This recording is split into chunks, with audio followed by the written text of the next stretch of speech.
In 1920, according to the U.S. Census, over half of American citizens lived in urban areas. These booming cities contrasted greatly with the slow-paced life in rural areas. New development, paved roads, and the automobile made it possible for urban workers to move to the suburbs and find success. With this new urban focus, ideas about religion and morals began to change.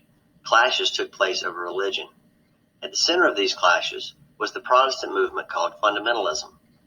Fundamentalists believed in the literal, non-symbolic interpretation of the Bible.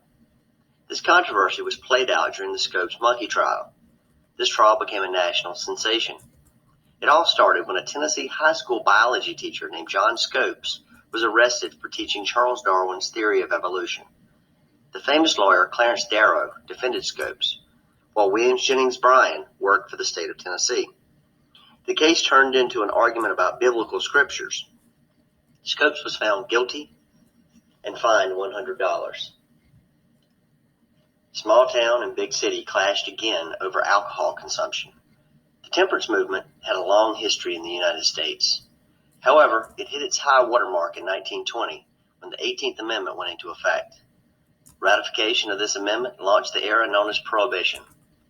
The 18th Amendment stated that, quote, the manufacture, sale, or transportation of intoxicating liquors within, the importation thereof into, or the exportation therefore from, the United States, and all territory subject to the jurisdiction thereof for beverage purposes is hereby prohibited.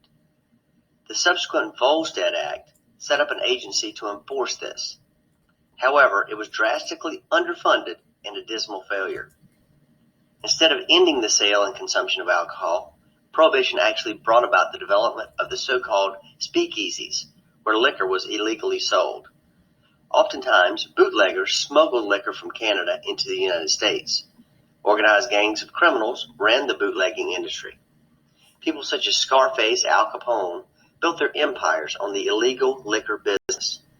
Eventually seeing that this noble experiment was a miserable failure, Prohibition was later repealed in 1933 by the 21st Amendment. City life also allowed Americans to enjoy more leisure time, entertainment, spectator sports, hobbies, and the movies. The movie industry began to flourish in Hollywood, California at this time. Charlie Chaplin, who often played the Little Tramp, was very popular. The first talkie debuted during the decade, starring Al Jolson as the jazz singer.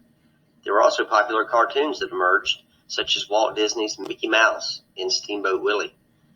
The 1920s were also a time when radio became the most popular communication medium of the day. Phonograph records allowed music fans to listen to the songs they heard on the radio, and sports figures became heroes to many citizens. During this golden age of sports, Americans came to know sports figures such as baseball player Babe Ruth, the Sultan of SWAT, the boxer Jack Dempsey, the golfer Bobby Jones, and Gertrude Ederle, who was the first woman to swim the English Channel. Another beloved hero of the day was Charles Lindbergh, who was the first person to fly a solo flight across the Atlantic on May 20th, 1927. This was also an age of great writers, the so-called lost generation, such as Sinclair Lewis, who wrote Babbitt and Main Street, F. Scott Fitzgerald, who detailed the negative side of life in the 1920s in The Great Gatsby, and Ernest Hemingway, who penned The Sun Also Rises and A Farewell to Arms. The lives of women also dramatically changed during the 1920s.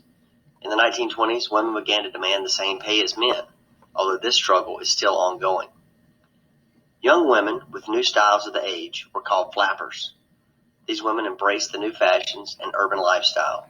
They bobbed their hair, wore dresses that came above the knee, and danced the Charleston. They also took on new jobs with new roles in society and became much more assertive.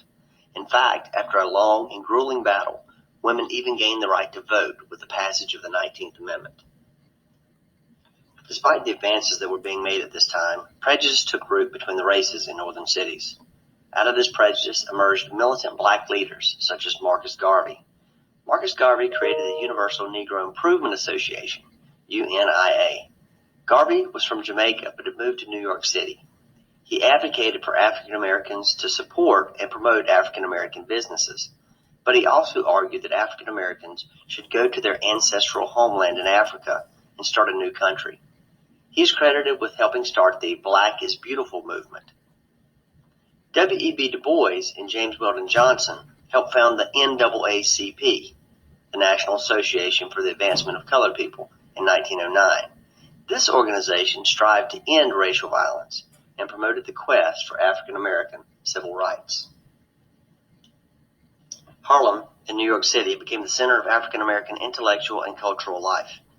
Achievements made in literature, music, drama, dance, and painting during this period are oftentimes referred to as the Harlem Renaissance. Great African American writers came out of this movement, such as Claude McKay, Langston Hughes, and Zora Neale Hurston, just to name a few. African American performers such as Paula Robeson, Cab Calloway, Louis Armstrong, Duke Ellington, and Bessie Smith are also associated with this era. Educational opportunities grew during the 1920s. In 1914, approximately 1 million teenagers attended high school. By 1926, that number had grown to 4 million. Moreover, schools now offered vocational training classes and home economics classes, as well as college prep courses. Again, in the 1920s, over half of American citizens lived in urban areas, and many were very successful. Yet in rural areas, farmers suffered in the 1920s. With the demand for export crops falling in the aftermath of World War I, farmers struggled to make ends meet. Europe could once again produce their own food, and the American farmers' customer base shrunk considerably. In an effort to make up for the shortfall, American farmers grew more food. However, this only served to flood the market and bring prices down. Farmers made less money and were therefore able to spend less money on goods and services. Yet in the 1920s, the standard of living went up for many Americans. Many Americans can now afford electrical appliances and telephones in their homes. This was the age of consumerism.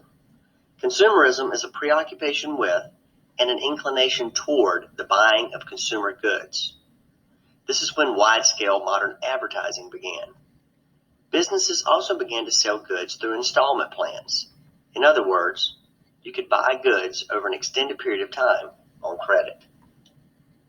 Purchasing on credit extended past things such as washing machines, vacuum cleaners, and sewing machines. It also included stocks. People tried to make a fortune by speculating on the stock market. They would purchase stocks by buying on margin. In this process, they only had to pay a percentage of the stock's price. If the stock price went up, they could easily pay off what they owed. If the stock price fell, then there could be trouble. This is exactly what happened on October 29, 1929, a day known as Black Tuesday. Confidence in the stock market began to erode, and investors frantically tried to sell their stocks. This drove stock prices down and resulted in more sales. People lost their life savings, and others, those who had bought on margin, were stuck with huge amounts of debt and had no means to pay it off.